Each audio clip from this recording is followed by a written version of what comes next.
Welcome back to my YouTube channel.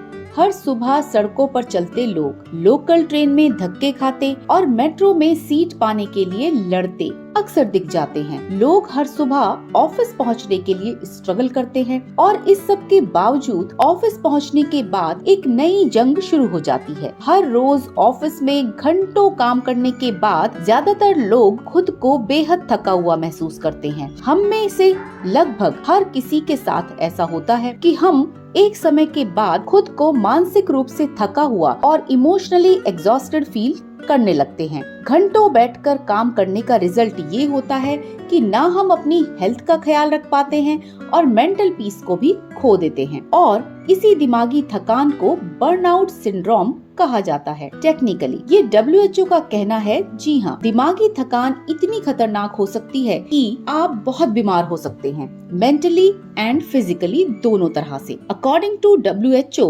Burnout एक ऐसा syndrome है जो ऑफिस में या घर में लगातार प्रेशर में काम करने की वजह से होता है। काम का ज्यादा बोझ के कारण आजकल ये परेशानी बहुत आम हो गई है, चाहे वो घर में हो या बाहर। बर्नआउट एक ऐसा वर्ड है जो अभी हाल में बहुत ज्यादा सुना जा रहा है, जिसका अर्थ है एक ऐसी अवस्था जिसमें इंसान मेंटली, फिजिकली और इमोशनली थक चुका होता है, लंबे समय से स्ट्रेस या काम के बोझ के नीचे दबने के कारण। ये एक बड़ा सीरियस इशू है, पर हम इसे लगातार नजरअंदाज करते रहते हैं। इस समस्या की तरफ लंबे समय से ध्यान न देने के कारण हमारी हेल्थ के साथ साथ हमारे रिलेशनशिप और वर्क परफॉर्मेंस पर भी नेगेटिव इम्पैक्ट पड़ता है। अक्सर तनाव को कम करने के लिए लोग बार बार चाय, कॉफी या सिगरेट पीने लगते हैं और ये कब आपकी हैबिट बन जाते हैं आपको पता ही नहीं चलता। शुरुआत में 2-4 सिगरेट से ये आदत 10-12 तक पहुंच जाती है और धीरे धीरे लोग इसके एडिक्टेड हो जाते हैं। हेल्प करने के बजाय इसके दुष्परिणाम आने लगते हैं और आप कई नई बीमारियों के शिकार हो जाते हैं, मतलब आसमान से गिरे और खजूर पर अटके। आज के वीडियो में हम बर्नआउट के सिम्टम्स को डिस्कस करेंगे और साथ में कुछ प्रैक्टिकल टिप्स भी जानेंगे इसे मैनेज या ओवरकम करने के लिए। बर्नआउट के सिम्टम्स को कैसे पहचाने, क्योंकि ये हर इंसान में अलग अलग तरीके से दिखते हैं, पर कुछ सिम्टम्स ऐसे हैं जो लगभग सभी में कॉमन हैं, जैसे हमेशा खुद को थका हुआ महसूस करना या लॉस ऑफ एनर्जी, शरीर और दिमाग दोनों से, जैसे आपकी पूरी एनर्जी किसी ने सक कर ली हो। दूसरा, जल्दी ही इरिटेट हो जाना, और जब आप अपनी डेडलाइन या काम के बारे में सोचते हैं तो आपका मन दीवार में सिर मारने का करता है। इट मीन्स प्रोफेशनल एफिशिएंसी में कमी। बहुत जल्दी गुस्से में आ जाते हैं। अगर हर छोटी छोटी बात पर आपको गुस्सा आता है, चाहे कारण कुछ भी ना हो, आप सही से काम पर कंसंट्रेट ना कर पा रहे हो और आप काम से डिस्कनेक्टेड फील कर रहे हो, जैसे आपको कोई इंटरेस्ट ही ना बचा हो काम करने में। जब आपको फिजिकल सिम्टम्स भी दिखने लगे हों अपनी बॉडी में, जैसे हेडेक या स्टमक अपसेट, आपको भूख ना लग रही हो, चिंता से नींद भी ना आ रही हो, तो ये भी एक लक्षण माने जाते हैं, क्योंकि मेंटल सिम्टम्स कब फिजिकल सिम्टम्स में बदल जाते हैं पता ही नहीं चलता। अगर आपका मोटिवेशन लेवल लगातार कम होता जा रहा है और साथ साथ आपकी प्रोडक्टिविटी भी घटती जा रही है, आपको अपनी जॉब में कोई इंटरेस्ट ही ना बचा हो और आपको नेगेटिव फीलिंग्स आने लग जाए आपकी जॉब से रिलेटेड, तो समझ लीजिए आप बर्नआउट सिम्टम के शिकार हैं। जब आप खुद को हेल्पलेस फील करने लग जाएं और लगे कि आप जिंदगी रूपी ट्रैप में फंस चुके हैं और आपको इससे बाहर निकलने का कोई भी रास्ता नजर ना आ रहा हो, जब आपको जीवन का कोई पर्पस नजर ना आ रहा हो और आपकी लाइफ में कोई पैशन ना बचा हो, तो समझ लीजिए कि आप सीरियसली बीमार हैं और ये सिम्टम्स आपको अपने अंदर नजर आ रहे हों, तो आप बुरी तरह से बर्नआउट सिंड्रोम के शिकार हो चुके हैं।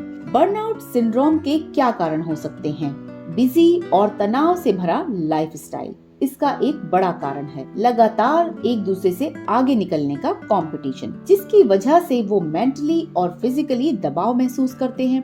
सही से तो इसके कारणों के बारे में पता करना मुश्किल है, पर ये कारण भी काफी है। एक तनावपूर्ण जीवन शैली लोगों पर काफी प्रेशर बना सकती है। इसके अलावा डिफरेंसेस विद कोलीग्स, और वर्क प्लेस पर मिलने वाले चैलेंजेस भी इसके पॉसिबल कारण हो सकते हैं, या फिर घर में भी रिलेशनशिप्स में प्रॉपर अंडरस्टैंडिंग या हेल्दी कम्युनिकेशन का ना होना भी इसके कारण बन जाते हैं। पर हम इसे मैनेज कैसे करें? अगर आप बर्नआउट एक्सपीरियंस कर रहे हैं तो इसके लिए आप क्या स्टेप्स ले सकते हैं?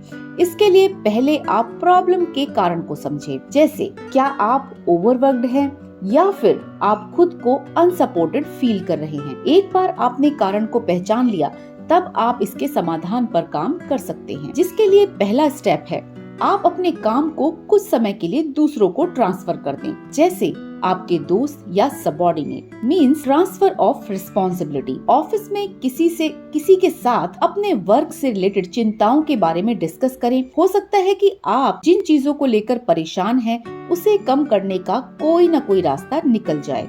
इससे आप अपनी फैमिली की हेल्प भी ले सकते हैं। Setting boundaries. आप अपने काम की लिमिट्स को तय कर लीजिए। आपको कितने घंटे काम करना है और कैसे काम करना है। क्या आपके ओवरवर्क की कोई वैल्यू भी है या नहीं, ये जानने का प्रयास कीजिए। Do some relaxing activities. Self care भी इस तरह के तनाव से बाहर आने का एक बहुत अच्छा साधन है।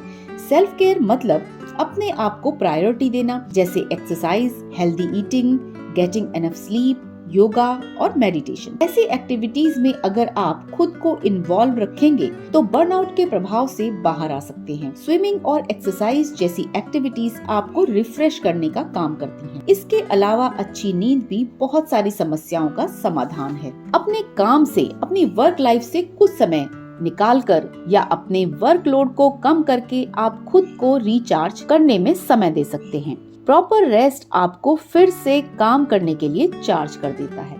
फाइनली, अगर आप चाहें तो किसी प्रोफेशनल की हेल्प भी ले सकते हैं, अगर आप खुद इससे बाहर आने में डिफिकल्टी फील कर रहे हो तो, और आपको बहुत ज्यादा स्ट्रगल करना पड़ रहा हो। सेल्फ असेसमेंट भी बहुत जरूरी है बर्नआउट के लक्षणों को जानने के लिए। रोज अकेले बैठकर खुद से बात करके और अपने थॉट प्रोसेस को समझने से भी हम इसे ओवरकम कर सकते हैं। आध्यात्म में इंटरेस्ट बनाकर और आध्यात्मिक बुक्स का सहारा लेकर भी आप बर्नआउट के सिम्टम्स को काफी कम कर सकते हैं। पॉजिटिव एटीट्यूड हर समस्या की रामबाण औषधि तो है ही। मिलते हैं नेक्स्ट वीडियो में। Till then, take it easy and be positive. नमस्कार।